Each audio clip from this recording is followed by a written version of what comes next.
नमस्ते नमस्कार प्यारे साथियों, कैसे हैं आप सभी। उम्मीद करती हूँ सभी प्यारे बच्चे एकदम बढ़िया हैं, एकदम मस्त हैं और एकदम बेहतरीन हैं। तो सभी प्यारे साथियों का मैं भावना भाटी स्वागत करती हूँ आपके अपने परिवार, प्यारे से परिवार रोजगार वेद अंकित में। तो जल्दी से सभी बच्चे हमारे साथ जुड़ जाएं और अपने सिलेबस को कंप्लीट कर कर जल्दी से सिलेक्शन की प्रक्रिया को पूरा करें। ठीक है प्यारे बच्चे, तो आ जाओ जल्दी से। क्लास को कर दिया है हमने शुरू। आप लोगों के कमेंट्स मेरे पास आ रहे हैं और मेरी आवाज आप लोगों तक बिल्कुल पहुंच रही होगी, ऐसी मैं उम्मीद करती हूँ। ठीक है, और वीडियो भी आपको अच्छे से दिखाई दे रही होगी, तो कोई परेशानी है नहीं मेरे ख्याल से आप लोगों के साथ। ठीक है, बाकी अपना हालचाल आप लोग बताकर चल सकते हो, बढ़िया बढ़िया सी मुस्कुराती हुई इमोजीज बनाकर या थम्स अप कर कर। ठीक है, तो मुझे पता चल जाएगा हाँ बहुत अच्छे हो, बहुत बेहतरीन हो और बहुत बढ़िया तरीके से आपकी चल रही है पढ़ाई। ठीक है, good morning good morning good morning, नमस्कार, राधे राधे। चलो भाई आ जाओ, राम राम जी, राम राम सभी प्यारे बच्चों को। हम बिल्कुल बढ़िया हैं और आप लोग भी बिल्कुल बढ़िया होंगे। तो हमने पिछली क्लास में कोशिका वाले चैप्टर से बहुत सी चीजें करी थी और दो चार पॉइंट जो हमें आज भी करने हैं वो है, मैंने आपको कहा था कि इस चैप्टर के या ये जो कोशिका वाला चैप्टर है इसके सारे कोशिकांग जब हो जाएंगे ना, तो मैं आप लोगों को प्रोटोप्लाज्म के बारे में भी बताऊंगी। तो आ जाओ थोड़ा सा प्रोटोप्लाज्म के बारे में ही पढ़ लेते हैं। तो एक हेडिंग डालेंगे छोटी सी, प्रोटोप्लाज्म। ठीक है, प्रोटोप्लाज्म जिसको बोलते हैं हम जीव द्रव्य। क्या बोलते हैं प्यारे बच्चे? जीव द्रव्य।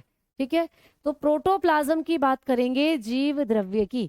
देखो इसके नाम के अंदर ही बहुत कुछ छुपा हुआ है। प्रोटो का मतलब सबसे पहले, प्लाज्म का मतलब द्रव यानी लिक्विड। तो कोशिका के अंदर जो सबसे पहले बनने वाला लिक्विड होता है उसको कहा जाता है प्रोटोप्लाज्म। हिंदी में बोलते हैं इसको जीव द्रव्य। जीव द्रव्य का हिंदी में मतलब ये जो प्रोटोप्लाज्म है ना, ये हमेशा जीवित कोशिका में ही देखा जाएगा। यानी जितने भी सजीव हैं उनकी जो कोशिका है उसमें ही इस लिक्विड को देखा जाएगा। तो ये हिंदी में अलग मतलब बता रहा है, इंग्लिश में अलग मतलब बता रहा है। इंग्लिश में अगर प्रोटोप्लाज्म को देखते हैं तो कोशिका के अंदर सबसे पहले बनने वाला लिक्विड। मान लो एक कोशिका अब है प्यारे बच्चे, ये कोशिका बन गई, इस कोशिका ने जन्म ले लिया, ये कोशिका बन गई। अब इस कोशिका के अंदर बनेगा एक लिक्विड, तो भाई ये बन गया लिक्विड।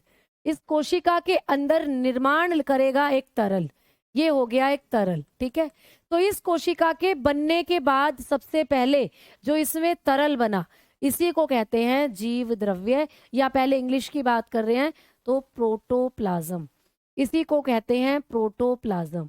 तो किसी भी कोशिका के अंदर सबसे पहले बनने वाले द्रव को ही हम कहते हैं प्रोटोप्लाज्म। ठीक है, अब मैडम ये प्रोटोप्लाज्म किसी भी कोशिका में कब तक बना रहेगा? ये लिक्विड किसी भी कोशिका के अंदर तब तक रहेगा जब तक वो कोशिका जिंदा रहेगी। जिस दिन ये कोशिका मर गई तो इसके अंदर ये जितना भी लिक्विड भरा हुआ है ये सूख जाएगा, ये ड्राई अप हो जाएगा। जिस दिन हम मर जाएंगे हमारी कोशिका भी मर जाएंगी, हमारा लीवर किडनी सब मर जाएंगे, उनकी कोशिका मर जाएंगी। तो उनकी कोशिका को जब हम माइक्रोस्कोप में देखेंगे तो ये वाला लिक्विड सूख चुका होगा, ड्राई अप हो चुका होगा। तो प्यारे बच्चे किसी भी जीवित कोशिका को अगर हम देखना चाहते हैं या अगर हम कहें कि ये कोशिका जीवित है तो उसको जीवित तभी माना जाएगा जब उसके अंदर हमें प्रोटोप्लाज्म नजर आए। तो क्योंकि प्रोटोप्लाज्म जीवित कोशिका में ही पाया जाता है इसीलिए इसको बोलते हैं जीव द्रव्य, यानी जीवों की कोशिका के अंदर पाया जाने वाला द्रव्य है, इसी को कहते हैं जीव द्रव्य, प्रोटोप्लाज्म। तो कोशिका के अंदर सबसे पहले बनने वाला एक तरल, क्या लिख सकते हो? प्रोटोप्लाज्म क्या है तो बताओगे? कोशिका के अंदर बनने वाला एक तरल। तो लिखो कोशिका के अंदर, ठीक है, या कोशिका में प्रथम बनने वाला तरल। ठीक है, प्रथम बनने वाला तरल, प्रथम बनने वाला तरल। ठीक है, तो लिख सकते हो first first formed liquid, liquid in cell. ठीक है, तो कोशिका के अंदर पहले या सबसे पहले बनने वाला तरल वो होता है प्रोटोप्लाज्म। ठीक है, दूसरा पॉइंट कि भाई ये किसके बारे में बताता है, तो ये जीवित कोशिका के बारे में बताता है। ठीक है, जीवित कोशिका, जीवित कोशिका का लक्षण है ये, जीवित कोशिका का लक्षण है। तो प्रोटोप्लाज्म का पाया जाना किस चीज का लक्षण है बेटा? जीवित कोशिका का लक्षण। तो लिखोगे साइन ऑफ लिविंग सेल। ये लिविंग सेल के बारे में बताता है।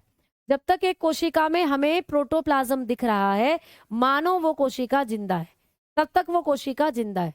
तो जीवित कोशिका के बारे में बताता है। ठीक है, समझ में आ गई बात? बताओ। तो जीवित कोशिका के बारे में ये हमें बताएगा। आगे बात करते हैं कि मैम ये जो प्रोटोप्लाज्म है या ये जो जीव द्रव्य है, इस शब्द को किसने दिया था? तो आपको पेपर में पूछेगा कि प्रोटोप्लाज्म टर्म को किसने दिया था, प्रोटोप्लाज्म टर्म को किसने दिया था, जीव द्रव्य शब्द को किसने दिया था?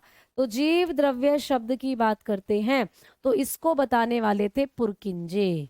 ठीक है, पुरकिंजे नाम के साइंटिस्ट थे जिन्होंने सबसे पहले किसके बारे में बताया था? इस प्रोटोप्लाज्म शब्द को दिया था, पुरकिंजे। ठीक है, तो पुरकिंजे नाम के वैज्ञानिक थे जिन्होंने प्रोटोप्लाज्म शब्द को दिया था। ये भी पेपर में प्रश्न आता है कि प्रोटोप्लाज्म शब्द को किसने दिया? आप बताएंगे पुरकिंजे ने। ठीक है, अब आगे आ जाओ। फिर आपको पूछेगा कि बहुत इंपॉर्टेंट लाइन बताने वाली हूं कि ये जो प्रोटोप्लाज्म है ना, इसको एक नाम से जाना जाता है। इसको कहा जाता है प्यारे बच्चे जीवत मतलब कोशिका का भौतिक आधार, या जीवन की जो आपकी कोशिका होती है उसका भौतिक आधार, फिजिकल बेसिस ऑफ लाइफ इसको कहते हैं। तो जीव द्रव्य को जीवन का भौतिक आधार किसने कहा, ये पूछा जाता है। तो कभी भी आपको पूछे कि जीव द्रव्य को जीवन का भौतिक आधार, जीवन का भौतिक आधार किसने कहा, ये पूछा जाता है। तो जीव द्रव्य को जीवन का भौतिक आधार कहा था, किसने कहा? तो आप नाम बताएंगे प्यारे बच्चे हक्सले का। ठीक है, हक्सले। तो हक्सले नाम के वैज्ञानिक थे। हक्सले ने क्या कहा था? जिसको जीव द्रव्य को जीवन का भौतिक आधार कहा था। ये पेपर में क्वेश्चन आता है कि जीव द्रव्य को जीवन का भौतिक आधार किसने कहा? तो आप कहेंगे हक्सले ने। हक्सले कौन है? हक्सले भैया एक साइंटिस्ट का नाम है।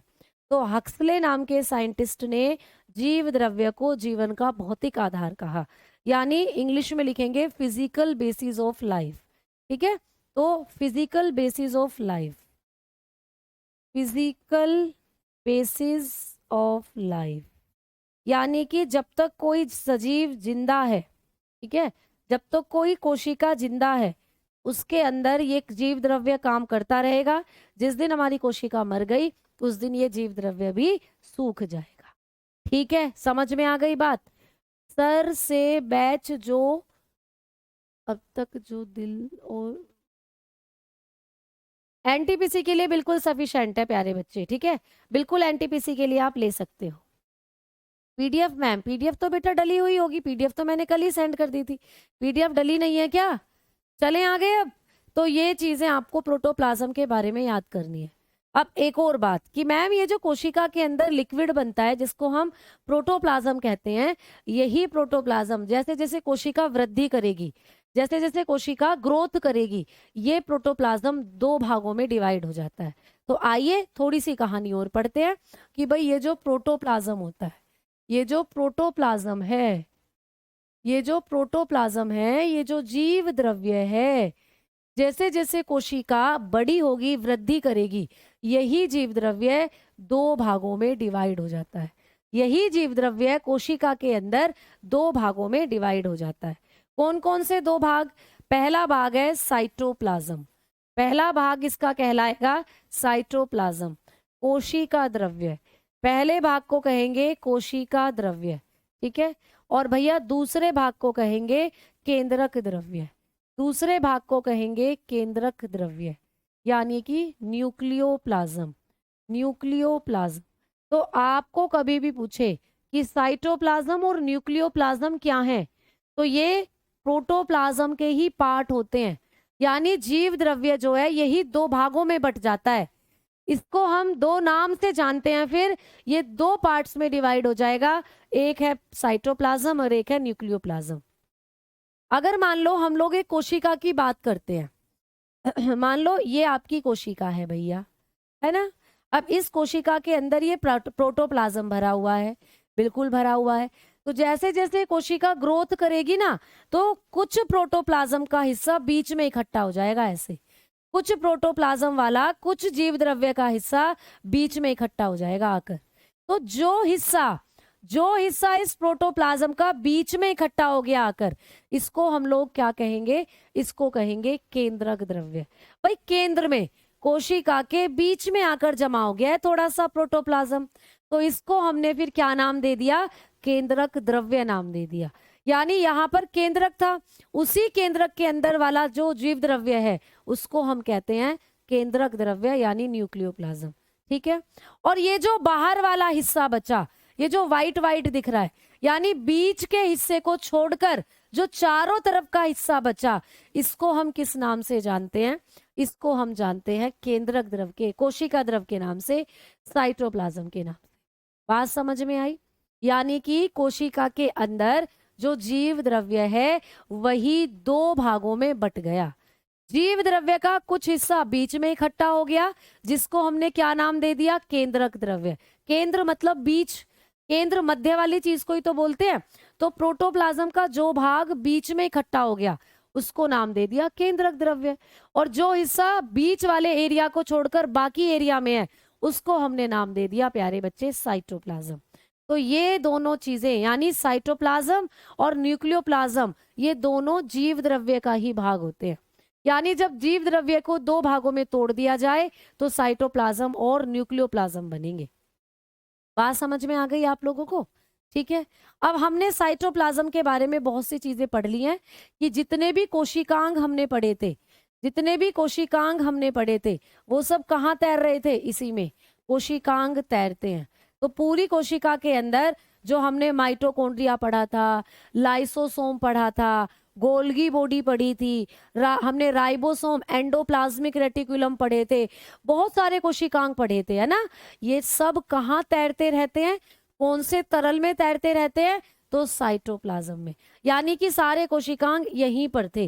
मान लो यहाँ पर माइटोकॉन्ड्रिया है, यहाँ पर क्लोरोप्लास्ट है, यहाँ पर गोल्गी बॉडी है, यहाँ पर एंडोप्लाज्मिक रेटिक्यूलम है, यहाँ पर लाइसोसोम है। तो कुल मिलाकर साइटोप्लाज्म के अंदर ही तैरते रहते हैं सारे कोशिकांग। तो ये प्रश्न आ सकता है कि कोशिका के अंदर जो कोशिकांग है वो कहाँ तैरते हैं, कौन से तरल में तैरते हैं, तो साइटोप्लाज्म में तैरते हैं। ठीक है। तो जितने भी सेल ऑर्गेनल्स आप लोगों ने पढ़े थे वो सब कौन से तरल के अंदर पाए जाते हैं, यही साइटोप्लाज्म में।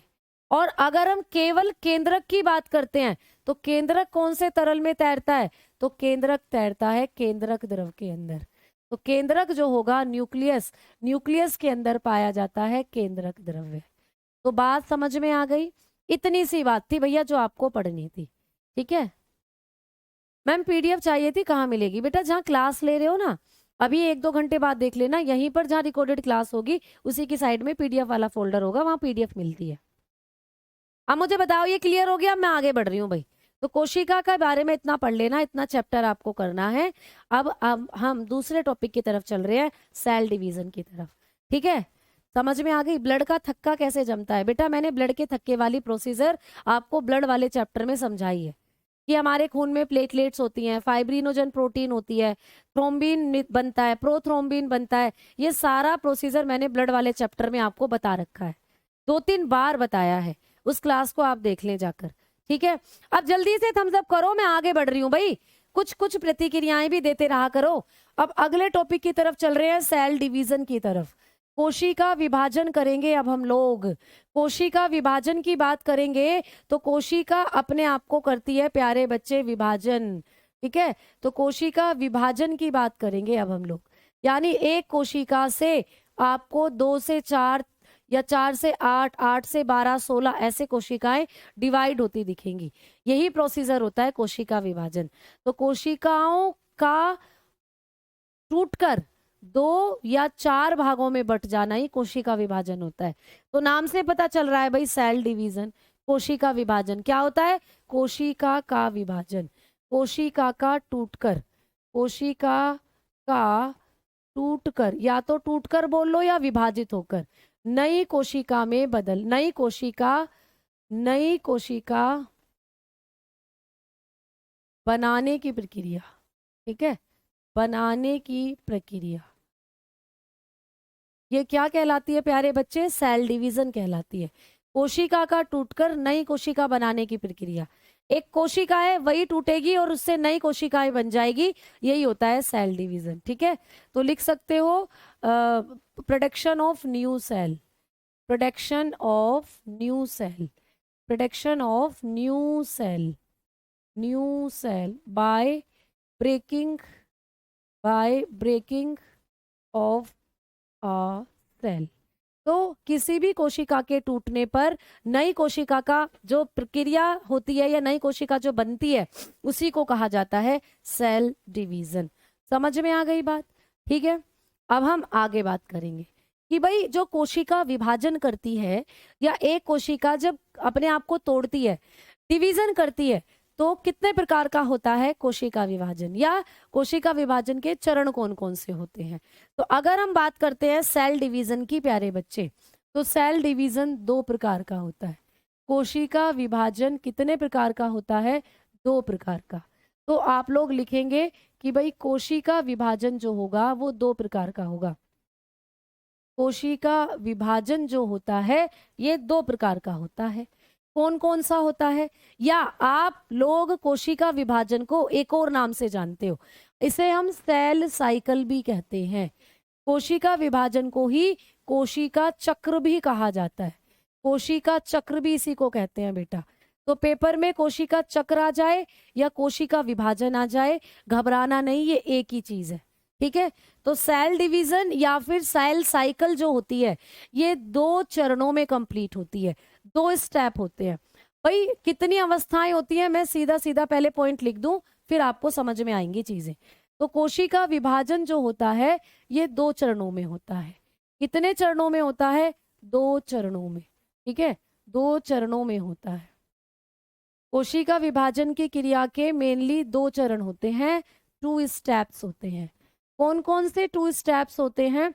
तो चलिए भाई बात करते हैं। जो पहला स्टेप है ये है इंटरफेज अवस्था। इंटरफेज अवस्था पहली अवस्था है, इंटरफेज अवस्था, अंत अवस्था बोलते हैं जिसको, अंत अवस्था। ठीक है, ठीक है, अंत अवस्था। तो इंटरफेस स्टेज, अंत अवस्था। दूसरी होती है एम फेज, दूसरी है प्यारे बच्चे एम फेज, तो दूसरी होती है एम अवस्था। ठीक है, तो 2 चरणों में होता है कोशिका विभाजन। कौन कौन से? इंटरफेस अवस्था और एम फेज अवस्था। ठीक है, आ जाओ, इन दोनों अवस्थाओं के बारे में पेपर में पूछा जाएगा। कोशिका जब भी विभाजित करती है तो 2 स्टेप्स में होता है कोशिका विभाजन। पहली अवस्था है एम, या ये पहली अवस्था इंटरफेस अवस्था, ये प्यारे बच्चे पहली अवस्था है, और ये है दूसरी अवस्था एम अवस्था या एम फेज। ठीक है, समझ में आ गई बात? समसूत्री और अर्धसूत्री वो अभी बताऊंगी, अभी जो मैं बता रही हूँ वो समझना। समसूत्री अर्धसूत्री बाद में पढ़ोगे, पहले ध्यान से सुनो कि कोशिका जब विभाजित करती है 2 चरणों में होता है ये अवस्था, 2 चरणों में होता है ये स्टेप, मतलब प्रोसीजर। पहला है इंटरफेस और दूसरा है एम फेज। आ जाओ बात करते हैं इंटरफेस अवस्था की। तो मैं फिर से यहाँ पर आपको सेल डिवीजन वाला जो प्रोसीजर है वो एक बार बताने वाली हूँ। भाई एम फेज अवस्था में क्या होगा और इंटरफेज अवस्था में क्या होगा? अगर इंटरफेज अवस्था की हम लोग बात करते हैं, अगर हम अंत अवस्था की बात करते हैं, तो प्यारे बच्चे ये जो अंत अवस्था होती है इस अवस्था के अंदर भी कुछ स्टेप आपको देखने को मिलते हैं। तो इस अवस्था के अंदर आपको 3 अवस्थाएं और देखने को मिलेंगी, यानी जो इंटरफेज होती है ये भी 3 अवस्थाओं में बटी हुई होती है। कौन कौन सी अवस्थाएं होती हैं? तो बताओगे G1 अवस्था, ठीक है, एस अवस्था और G2 अवस्था, यानी कि G1 फेज, G2 फेज और S फेज। तो एक पेपर में प्रश्न आता है कि अंत्य अवस्था की, या इसको हम प्रावस्था के नाम से भी जानते हैं, मतलब ये शुरुआती अवस्था होती है, इंटरफेस अवस्था जो होती है, ये सबसे पहली अवस्था होती है प्यारे बच्चे, ठीक है। तो इसको प्रारंभिक अवस्था भी आप बोल सकते हो, इसको आप प्रारंभिक अवस्था भी बोल सकते हो, प्रारंभिक अवस्था भी है ये। तो कभी भी पूछे कि कौन सी अवस्था प्रारंभिक अवस्था है, तो यही होती है इंटरफेस, सॉरी इंटरफेस जो है आप लोगों की, इसको आप प्रारंभिक अवस्था या अंत्य अवस्था के नाम से भी जान सकते हो, ठीक है। आ जाओ, कितने पार्ट्स में बटी हुई होती है? तीन भागों में बटी हुई होती है, G1, S और G2। अच्छा मैम, जीवन का मतलब क्या है? जीवन का मतलब है गैप फर्स्ट, ठीक है, गैप फर्स्ट अवस्था, यानी गैप 1। G1 का मतलब है गैप 1, G2 का मतलब है गैप 2, ठीक है। और भैया S अवस्था का मतलब होता है synthesis stage, synthesis, synthesis stage, यानी कि संश्लेषित अवस्था। तो इनके बारे में भी बात करेंगे, जस्ट इनके बारे में इतना याद रखना, आपके दिमाग में बात आ रही होगी कि G1 का मतलब क्या होता है, G2 का मतलब क्या होता है। तो गैप 1, गैप 2 बोलते हैं इनको, ठीक है। आ जाओ, और जो मैंने दूसरी अवस्था बताई वो है M अवस्था, दूसरी है M फेज।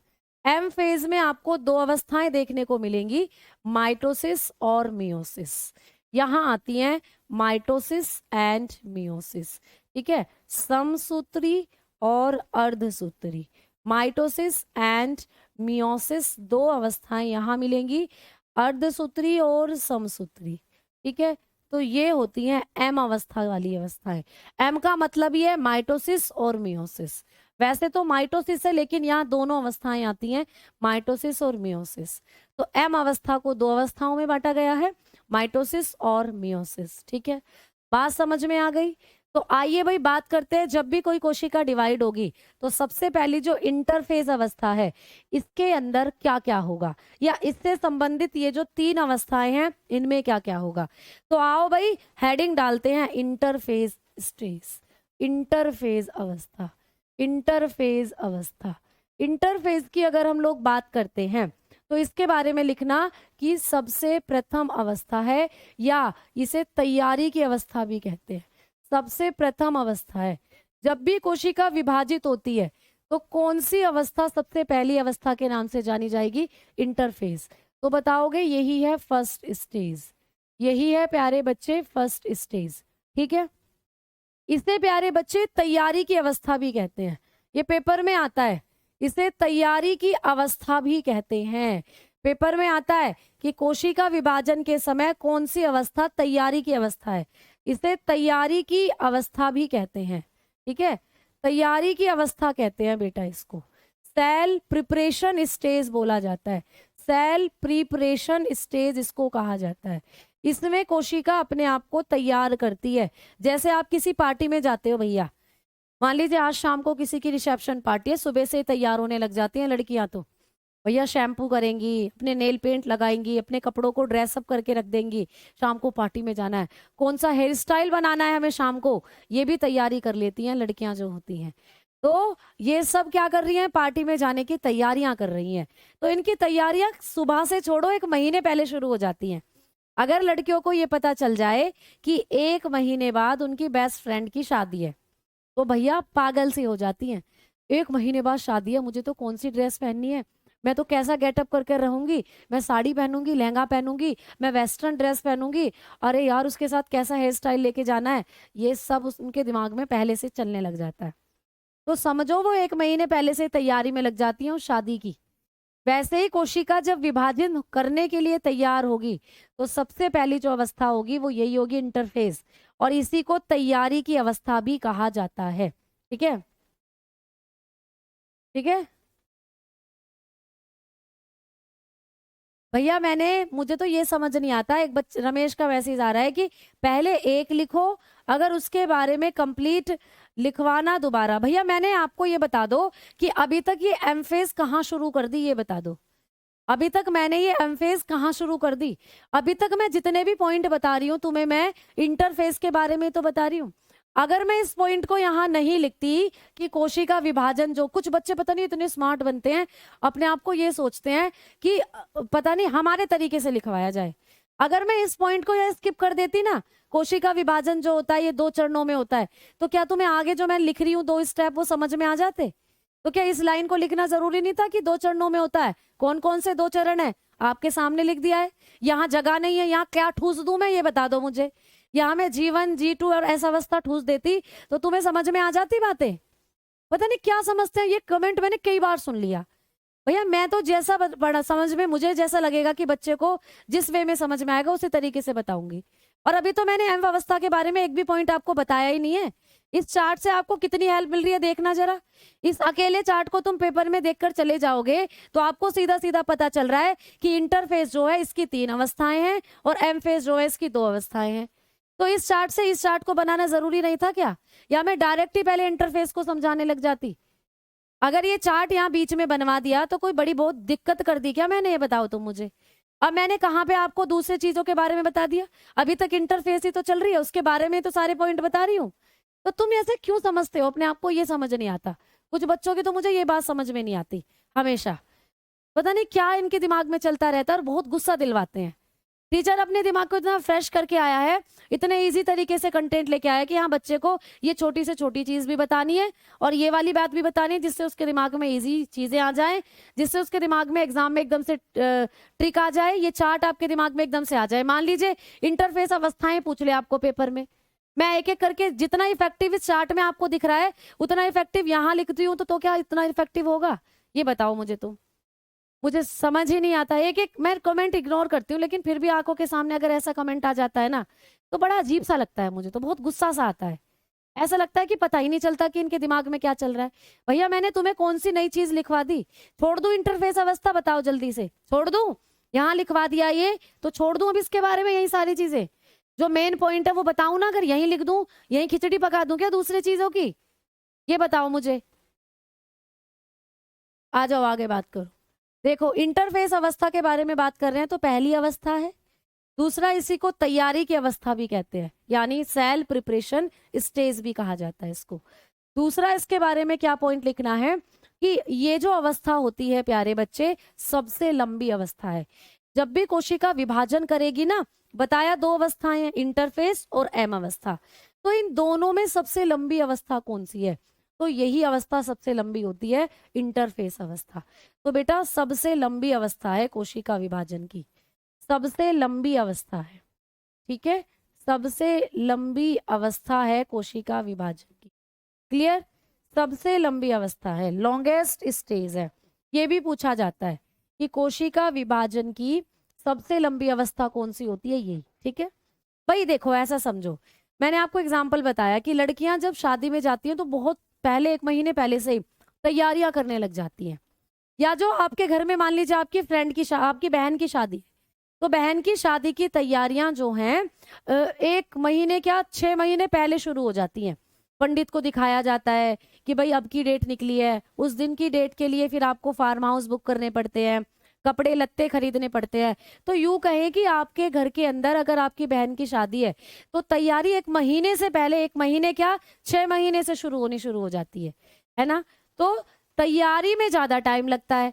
और शादी मान लीजिए किसी एक डेट की निकली है, शादी तो एक दिन में होकर निमट जाती है। शादी जो है उसी दिन फेरे, उसी दिन जयमाला और उसी दिन खाना पीना, शादी तो एक दिन में होकर निमट जाती है। तो शादी एक ही दिन में हो जाएगी लेकिन उसकी तैयारी करने में बड़ा टाइम लगता है। तो कोशिका का विभाजन तो बहुत जल्दी से हो जाएगा लेकिन कोशिका जब तैयारी में लगती है तो बहुत दिन, बहुत देर उसको लगती है। तो प्यारे बच्चे, ये कोशिका विभाजन की सबसे लंबी अवस्था है। यानी इस दौरान कोशिका अपना साज और सामान जुटाती है। जैसे जब शॉपिंग चलती है शादी की, भाई आपके बर्तन खरीदे, आपके फर्नीचर खरीद के लेके आए हैं, आपके कपड़े खरीद के लेके आए हैं, आपके हलवाई बुक करा है, आपका फार्म हाउस बुक करा है, तो पूरी तैयारियां चल रही होती हैं शादी की, एक दिन में शादी हो जाती है ना। तो वैसे ही कोशिका जब अपने आप को तैयार करेगी विभाजन के लिए तो ये तैयारी की अवस्था है और सबसे लंबी अवस्था होती है। ठीक है, समझ में आ गई भाई बातें? आगे हम लोग बात कर रहे हैं। ठीक है,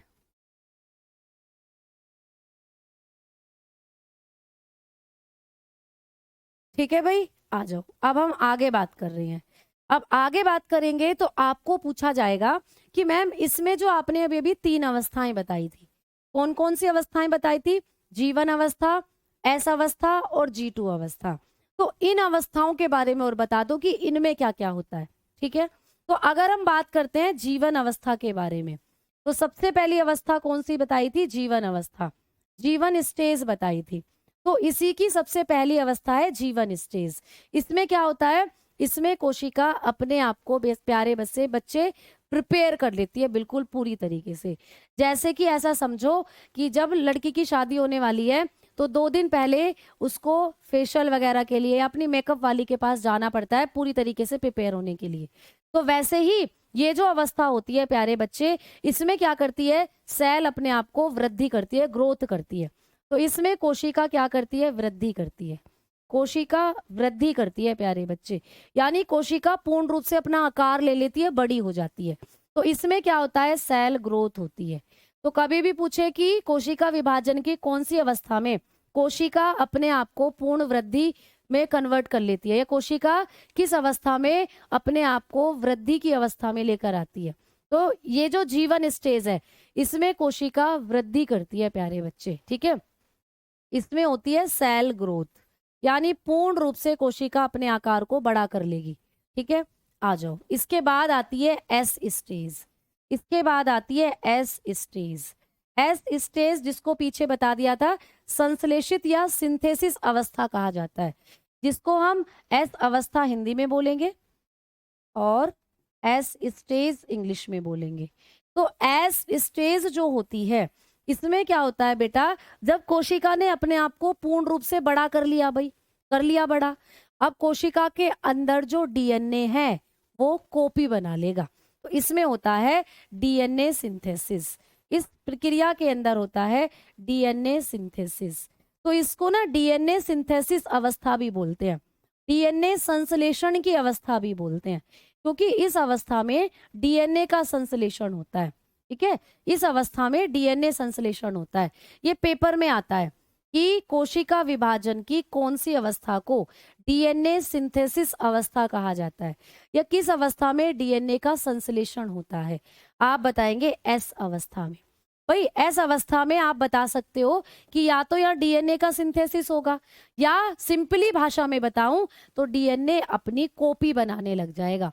कॉपी बनाने कैसे लग जाएगा? भाई देखो, जब भी एक कोशिका दूसरी कोशिकाओं में डिवाइड होगी तो एक कोशिका के अंदर जितने कोशिकांग है, चाहे वो उसका डीएनए है, चाहे वो उसका माइटोकॉन्ड्रिया है, मतलब जितने भी कोशिकांग तुमने पढ़े हैं वो सब डबल कॉपी बनाना शुरू कर देते हैं। 2 माइटोकॉन्ड्रिया बन जाएंगे, 2 केंद्रक बन जाएंगे, 2 डीएनए बन जाएंगे, 2 लाइसोसोम बन जाएंगे, क्योंकि वो अपने आप को कॉपी इसलिए कर रहे हैं जिससे एक एक भाग जो दूसरी कोशिका होगी उसमें चला जाए। तो कोशिका विभाजन की एस अवस्था में सबसे पहले डीएनए अपनी कॉपी बनाता है। इस अवस्था में क्या होता है? डीएनए अपनी कॉपी बनाता है बेटा। समझ में आ गई बात? तो इसी अवस्था में होता है बेसिकली डीएनए रेप्लिकेशन।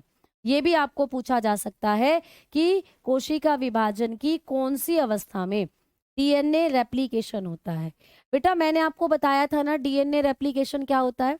मैंने कहा था जब डीएनए अपनी कॉपी बनाता है उसी को डीएनए रेप्लिकेशन कहते हैं, है ना। डीएनए से डीएनए का निर्माण जब होता है उसको कहते हैं डीएनए रेप्लिकेशन। तो इसी अवस्था में डीएनए से डीएनए बनना शुरू हो जाता है। समझ में आ गई बात? आ जाओ, तीसरी अवस्था कौन सी होती है? तो प्यारे बच्चे जो तीसरी अवस्था है वो होती है G2 अवस्था। G2 अवस्था अब आएगी G2 अवस्था। देखो पेपर में ना ऐसे भी क्वेश्चन आता है कि कोशिका विभाजन के अंदर जीवन अवस्था के बाद आने वाली कौन सी अवस्था होती है। तो प्यारे बच्चे जीवन के बाद मतलब बीच में एस स्टेज होती है। ऐसा नहीं है G2 जीवन के बाद डायरेक्टली G2 आ जाता है, नहीं। तो जीवन आएगा, फिर एस आएगा, फिर G2 आएगा। तो ये सीक्वेंस है।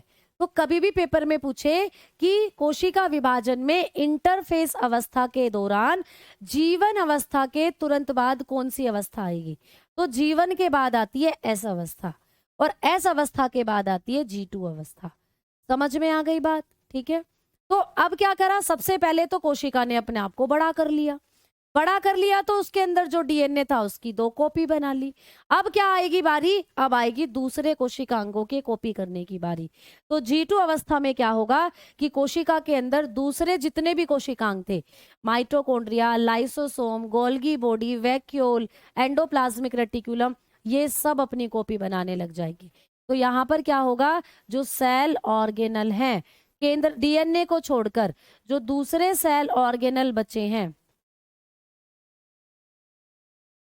जो दूसरे सेल ऑर्गेनल्स बचे हुए हैं, ये करने लग जाएंगे अपना मल्टीप्लिकेशन या कॉपी। ठीक है, मल्टीप्लिकेशन करने लग जाएंगे ये, यानी ये सारे पदार्थ गुणन करने लग जाएंगे। यानी कि सेल ऑर्गेनल मल्टीप्लिकेशन कौन सी अवस्था में होता है, तो आप बताएंगे G2 स्टेज में होता है। ठीक है, कोशिकांगों का गुणन, यहाँ पे होगा कोशिकांगों का गुणन। जो कोशिकांग होंगे उनका गुणन होगा यहाँ पर बेटा, कोशिकांगों का गुणन होगा यहाँ पर। मतलब कि जो कोशिकांग है उनकी कॉपी होना शुरू हो जाएगी। कोशिकांग सारे आप जान चुके हो भाई, सारे आपने पढ़े हैं जितने भी मैंने आपको पढ़ाए हैं, सेल वॉल, सेल मेम्ब्रेन, आप लोगों का राइबोसोम, एंडोप्लाज्मिक, दुनिया भर के जो कराए थे मैंने आप लोगों को। ठीक है, समझ में आ गई। पहले ये सब खत्म करेंगे फिर बॉटनी पर जाएंगे बेटा। ठीक, तो अब आप लोग, तो ये आप लोगों को 3 स्टेज हैं जो पेपर में पूछी जाती है कि इनमें क्या क्या होता है। तो आप तीनों बताकर आ जाओगे अब पेपर में कि भाई G1 अवस्था में कोशिका वृद्धि करती है ना। इंटरफेस अवस्था में तो तैयार हो गई, लेकिन इंटरफेस अवस्था के अंदर ही जो G1, G2, G3, ये G1S और G2 स्टेज आती हैं, इनमें स्पेशली क्या क्या हो रहा है, तो ये तीनों चीजें मैंने आपको बता दी। ठीक है, अब ये अवस्था हो गई भाई कंप्लीट। तो कोशिका विभाजन की पूरी अवस्था को अगर देखें तो 90% जो टाइम है वो यही लग जाता है। पूरी कोशिका जब विभाजित होती है तो 90% समय जो है वो इसी अवस्था में लग जाता है, इसी प्रोसेस में लग जाता है। पूरी कोशिका को डिवाइड होने में 90% समय इसी पूरे प्रोसेस में लग जाता है, बचा 10% समय। अब ये 10% समय जो होता है ये लगता है इस वाली अवस्था में, एम फेज में। तो सबसे बड़ी अवस्था कौन सी होती है, इंटरफेज, तैयारी की अवस्था। इसके बाद आती है एम फेज अवस्था, यानी कि माइटोसिस और मियोसिस। बात बताओ जल्दी से, ठीक है मैम। जैसे सिंगल सेल्यूलर आपने न्यूक्लियर के साथ करते हैं, हाँ सिंगल सेल्यूलर अपने न्यूक्लियस के साथ करते हैं बेटा, समझ नहीं आया। जो भी कोशिका के अंदर कोशिकांग है ना, वो अपने ही पदार्थ से नया पदार्थ बनाना, नई कॉपी बनाना शुरू कर देते हैं। ठीक है, चलो आ जाओ, अब आगे बात करते हैं। अब बात करेंगे एम फेज की प्यारे बच्चे, या अब बात करेंगे माइटोसिस और मियोसिस की। तो आ जाओ, अब हम थोड़ा सा, पहले मैं दोनों में अंतर बताकर चलूंगी आपको, माइटोसिस और मियोसिस के बारे में। ठीक है, अब इस स्लाइड को भी पढ़ने से पहले मैं आपको बता देती हूँ यहाँ पर कि भाई अब हम पढ़ने वाले हैं माइटोसिस और मियोसिस। ठीक है, अब आएगी माइटोसिस और मियोसिस की बारी, माइटोसिस और प्यारे बच्चे मियोसिस। ठीक है, यानी कि समसूत्री और अर्धसूत्री की बारी आएगी। अब आप बहुत अच्छे से सारी चीजें समझते चलना। ठीक है, पहले तो मैं आपको बता देना चाहती हूँ कि अर्धसूत्री और समसूत्री इन दोनों की खोज किस किसने करी थी। तो दोनों के बारे में जो पहला पॉइंट है कि भाई इनको दोनों को खोजा किसने था, इन दोनों की डिस्कवरी किसने करी थी। तो प्यारे बच्चे, कभी भी आपको पूछे कि जो माइटोसिस डिवीजन होता है इसको किसने खोजा था, तो आप बताओगे वाल्डर ने। ठीक है, वाल्डर फ्लेमिंग ने, वाल्डर फ्लेमिंग। ठीक है, वाल्डर फ्लेमिंग, इसको आप वाल्डर फ्लेमिंग के नाम से भी लिखते हो हिंदी में। तो वाल्डर फ्लेमिंग ने क्या करा था, सबसे पहले समसूत्री विभाजन की खोज करी थी बेटा। सन आप लोगों को पूछ ले तो आप लोग बहुत सारे, एकदम से तो हुई नहीं थी, बहुत सारा टाइम लगा था इनको, तो लगभग इतने से इतना टाइम इनको लग गया था इस दौरान। लेकिन टाइम आपको नहीं पूछेगा, आपको सीधा सीधा पूछेगा कि कोशिका विभाजन या समसूत्री विभाजन जो है इसकी खोज किसने करी थी? तो वाल्डर फ्लेमिंग ने करी थी। ठीक है, समझ में आ गई बात? आगे आ जाओ, आगे बात करते हैं। अब बात करेंगे कि अर्धसूत्री विभाजन की खोज किसने करी थी। अर्धसूत्री विभाजन की डिस्कवरी किसने करी थी? तो यहां पर नाम याद रखोगे ऑस्कर, यहां पर नाम याद रखोगे ऑस्कर। ठीक है, ऑस्कर हर्टविंग, हर्टविंग। तो ऑस्कर हर्टविंग नाम के साइंटिस्ट थे, ऑस्कर हर्टविंग। ठीक है, तो इन्होंने किया था प्यारे बच्चे किसकी खोज? आप बताएंगे मियोसिस की, अर्धसूत्री विभाजन की। ठीक है, तो ये तो खोज वाला पॉइंट बता दिया मैंने आपको कि भाई माइटोसिस और मियोसिस की खोज किस किसने करी। समसूत्री की करी थी प्यारे बच्चे वाल्डर फ्लेमिंग ने, और जो मियोसिस है अर्धसूत्री उसकी खोज करी थी ऑस्कर हर्टविंग ने। ठीक है, समझ में आई? हाँ जी, एसएससी जीडी में बिल्कुल काम आ जाएगा, कोई दिक्कत नहीं है। ठीक है, ठीक भाई। चलो आओ अब आगे बात करते हैं। मुझे गुस्सा आता नहीं है प्यारे बच्चे, लेकिन जब ऐसा लगता है कि जब कभी कभी लगता है, हो सकता है उस बच्चे को लग रहा हो कि मैम आपने गलत लिखा है या गलती करी है, उसका पॉइंट ऑफ व्यू अलग है, मेरा पॉइंट ऑफ व्यू अलग है। पर एक बार हो गई, दो बार हो गई, मैं आपको कई बार बात समझा चुकी हूँ कि प्यारे बच्चे हम लोग जब बोर्ड पर लिखते हैं तो हमारा माइंड सेट होता है, हमारे दिमाग में बहुत सी चीजें हैं जो आपको बतानी है ना? इसलिए हम कई बार कमेंट्स पर ध्यान देते ही नहीं है, क्योंकि कमेंट्स पर ध्यान देंगे हमारा जो दिमाग है वो वहां चला जाएगा, बोर्ड से कंसंट्रेशन हट जाता है, हो सकता है वो मेन पॉइंट स्किप हो जाए दिमाग से, नहीं बता पाए हम आपको। लेकिन अब जब हम फ्लो में चल रहे हैं, हम आपको अपने तरीके से सरल तरीके से चीजें बताते चल रहे हैं, उस पर आप कोई ऐसा कमेंट कर देते हो तो थोड़ा सा दिमाग खराब हो जाता है। ठीक है, आ जाओ आगे बात करते हैं। अब आ जाओ, मैं सारी चीजें आपको माइटोसिस और मियोसिस की कुछ पीडीएफ के द्वारा बताऊंगी, क्योंकि सिलेबस टाइम से खत्म करना है। जो फैक्ट आपको समझ नहीं आएगा उसको हम करते चलेंगे। ठीक है, आ जाओ। तो भाई सबसे पहले इनके नाम को समझना प्यारे बच्चे, समसूत्री विभाजन और दूसरा है अर्धसूत्री विभाजन। प्यारे बच्चे सम का मतलब होता है समान, समान, इसको बोलते हैं हम माइटोसिस। ठीक है, क्या बोलते हैं इंग्लिश में? माइटोसिस। अभी इंग्लिश वाले बच्चों को भी समझाऊंगी, पहले हिंदी वाले समझ लो। इसको हम बोलते हैं मियोसिस।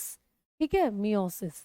तो देखो समसूत्री विभाजन के अंदर जो कोशिकाएं बनती हैं एकदम समान बनती हैं।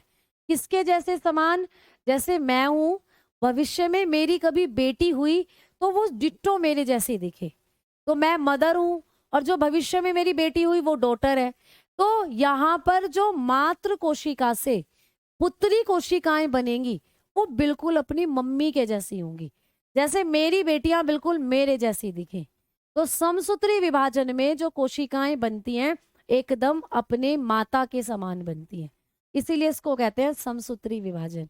और यहाँ पर क्या होता है, यहाँ पर जो कोशिकाएं बनेंगी वो अलग होंगी, और बिल्कुल गुणसूत्रों की संख्या भी आधी रह जाएगी। यहाँ जो गुणसूत्र होंगे, जैसे मेरे अंदर फॉर एग्जाम्पल लेकर चल रही हूं मैं, फॉर एग्जाम्पल जैसे मेरे अंदर 4 गुणसूत्र है, तो मेरे से जो डॉटर बनेंगी उनमें भी 4 ही गुणसूत्र जाएंगे। तो जितने गुणसूत्र मम्मी में उतने ही उनकी पुत्रियों में। समझ में आई?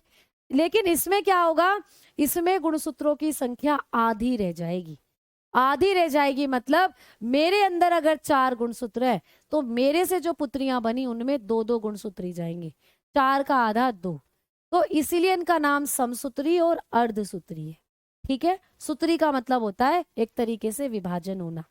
चलो तो आ जाओ भाई, बहुत इंपॉर्टेंट पॉइंट ये है कहाँ होता है हमारे शरीर में।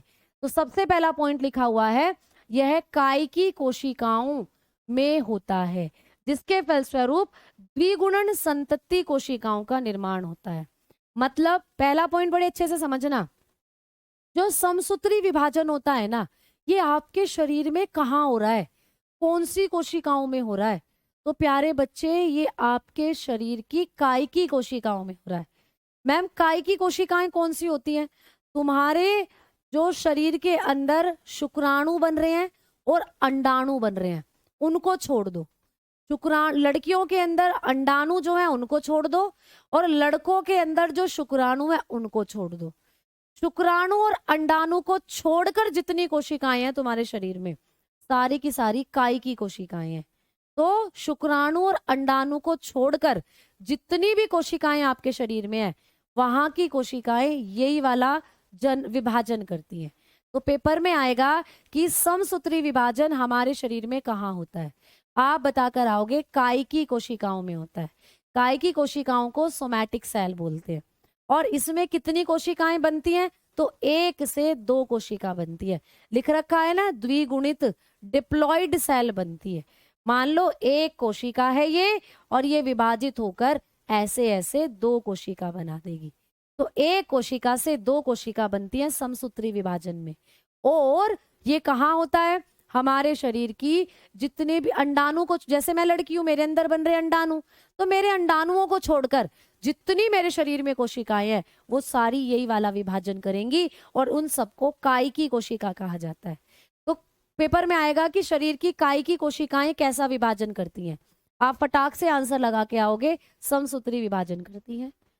आ गई बात समझ में? ठीक है। विंज मैंने नहीं करी थी बेटा, और हर्ट विंग नहीं करी थी, यही आपको पढ़ना है सबसे पहले।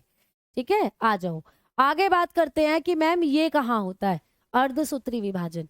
तो ये बहुत इंपॉर्टेंट है, ये भी पूछा जाता है। तो ये होता है हमारे शरीर की जनन कोशिकाओं में, रेप्रोडक्टिव सेल में। मैम जनन कोशिकाएं कौन सी होती हैं? तो अंडाणु और शुक्राणु जनन कोशिकाएं। तो अगर मैं कहूं मेरे शरीर में जो अंडे बन रहे हैं, एग बन रहे हैं, उनकी कोशिकाएं कैसा विभाजन कर रही हैं? तो आप कहोगे अर्धसूत्री विभाजन कर रही हैं। अगर मैं कहूं लड़कों के अंदर बन रहे हैं शुक्राणु, तो उन शुक्राणुओं की कोशिकाओं में कैसा विभाजन हो रहा है? आप कहेंगे अर्धसूत्री विभाजन। तो समसूत्री विभाजन होता है काय की कोशिकाओं में, और अर्धसूत्री विभाजन होता है जनन कोशिकाओं में। यही दोनों का मेन पॉइंट है ना? यही दोनों का क्या होता है? मेन पॉइंट होता है। एमाइटोसिस बैक्टीरिया में होता है, वो बाद में बताऊंगी, उसको अभी यहाँ मिक्स मत करो। ठीक है, उसको अभी यहाँ पे मिक्स मत करो। ठीक है, चलो भैया। निशा जी, हाँ प्यारे बच्चे, बिल्कुल आप सभी भी बहुत बढ़िया हो। वो बच्चा हो सकता है उसको लग रहा हो, तो वो बच्चे ने अगर कुछ कहा है तो कोई दिक्कत नहीं। हो सकता है एट अ टाइम गुस्सा आ जाता है, बट बाद में ठंडा भी हो जाता है। सब आप हमारे बच्चे ही हो। ठीक है, चलो आ जाओ आगे सुनो अब। तो उस बच्चे के लिए भी मेरा उतना ही प्यार है जितना आप सभी बच्चों के लिए हो। कई बार मम्मियां भी हमारे कान पकड़ के डांटती है हमें जब हम गलती करते हैं, बजाती भी है डंडी से। तो मेरा हक है, मैं तुम्हें डांटूंगी भी, तुम्हें बजाऊंगी भी। तुम मेरे सामने होते तो मैं तुम्हें बजाती भी खूब, धगा दुक पकड़ के डंडी खूब मैं तुम्हें मारती। तो वो मेरा हक है, मुझ पर मेरा हक रहने दो। तुम पढ़ो, जब तुम पढ़ोगे नहीं, तुम्हें कान पकड़कर दंड बैठक लगवाकर मार पिटाई करके पढ़ाया जाएगा तुम्हें। ठीक है, ये मेरा कर्तव्य है। आओ अब इधर। तो भाई ये कहाँ होता है? जनन कोशिकाओं में होता है। ठीक है, ये बात समझ में आ गई आप लोगों को? तो ये पहला पॉइंट सभी बच्चों का क्लियर है। आज रात जब सोओगे दिमाग में ये रिवाइज करके सोओगे कि समसूत्री विभाजन कहाँ? काय की कोशिकाओं में। काय की कोशिकाएं कौन सी? शुक्राणु अंडाणु को छोड़कर जितनी कोशिकाएं, वो काय की कोशिकाएं। मैम शुक्राणु अंडाणु कैसी कोशिकाएं हैं? ये होते हैं जनन कोशिकाएं। तो शुक्राणु और अंडाणु में होता है अर्धसूत्री विभाजन। आ जाओ, यहाँ पे क्या होगा? यहाँ पर हैप्लोइड युग्मक बनते हैं। यहाँ पर प्यारे बच्चे डिप्लॉइड युग्मक बने थे, यहाँ पर हैप्लोइड बनते हैं। यानी कि यहाँ पर क्या होगा? मैंने कहा था ना कि गुणसूत्रों की जो संख्या है वो बेसिकली आधी रह जाती है यहाँ पर। तो यहाँ पर अगर एक कोशिका से 2 कोशिका बन रही थी, तो इसमें क्या होगा? अगर एक कोशिका है, पहले वो 2 कोशिकाओं में डिवाइड होगी, फिर ये आगे चलकर फिर ऐसे करके ये 2-2 कोशिकाओं में डिवाइड हो जाएगी। तो कहने का मतलब है कि अगर यहाँ पर 4 गुणसूत्र थे प्यारे बच्चे, अगर इसके पास ये जो माता है, इसके पास 4 गुणसूत्र थे, तो 2 यहाँ पहुंचे, 2 यहाँ पहुंचे, और लास्ट में तो एक एक ही पहुंचे इनके पास। लास्ट में तो एक एक ही पहुंचे। तो एक का मतलब होता है हैप्लॉइड। तो यहाँ पर हैप्लॉइड युग्मक बनता है, यानी सिंगल बनेगा, या तो स्पर्म बनेंगे या शुक्राणु अंडाणु बनेंगे। हैप्लॉइड होता है यहाँ पर। ठीक है, तो ये अंतर भी समझना कि यहाँ पे डिप्लॉइड संतति बनेंगे, यहाँ पर हैप्लॉइड बनते हैं। ठीक है, आ जाओ। जो निषेचन में भाग लेते हैं बेटा, निषेचन, यहाँ पर निषेचन नहीं होगा, यहाँ पर निषेचन भी होगा। कैसे भाई? आपको पता है ना कि शुक्राणु अंडाणु के साथ जाकर निषेचित होते हैं। शुक्राणु बना पुरुष में, अंडाणु बना महिला में, और दोनों के दोनों आपस में निषेचित होते हैं। तो ये जो आप लोगों की जनन कोशिकाएं हैं यही करती है निषेचन की क्रिया। ठीक है, चलो आ जाओ आगे बात करते हैं। ठीक है, आगे बात करते हैं। अगला जो पॉइंट है, अगला पॉइंट, यह विभाजन केवल एक चरण में पूर्ण होता है। भाई इधर लिखा हुआ था हमारा समसूत्री विभाजन, समसूत्री, तो समसूत्री विभाजन एक ही चरण में पूर्ण हो जाएगा। जो माइटोसिस था वो एक ही चरण में पूर्ण हो जाता है, मतलब कि एक ही स्टेप होगा इसके अंदर। एक स्टेप का मतलब कि इसमें अभी कुछ अवस्थाएं अभी बताऊंगी, जैसे प्रोफेज, मेटाफेज, एनाफेज, टीलोफेज, ऐसे कुछ अवस्थाएं आएंगी अभी इनके अंदर। तो ये अवस्थाएं एक एक बार ही होती हैं। एक बार होगा प्रोफेज, एक बार होगा मेटाफेज, एक बार होगा एनाफेज, एक बार होगा टीलोफेज।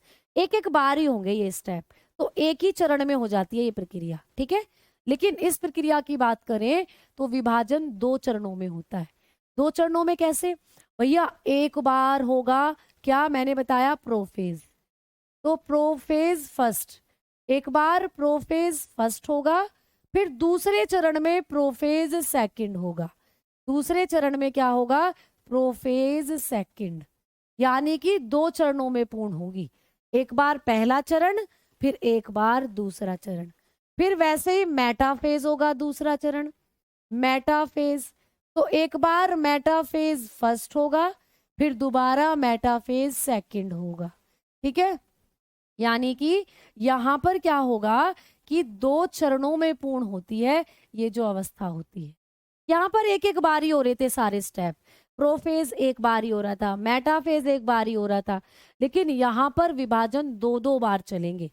एक बार प्रोफेज फर्स्ट होगा, दूसरी बार प्रोफेज सेकंड होगा, फिर एक बार मेटाफेज फर्स्ट होगा, फिर दूसरी बार मेटाफेज सेकंड होगा, फिर एनाफेज फर्स्ट होगा, एनाफेज सेकंड होगा, टीलोफेज फर्स्ट होगा, टीलोफेज सेकंड होगा।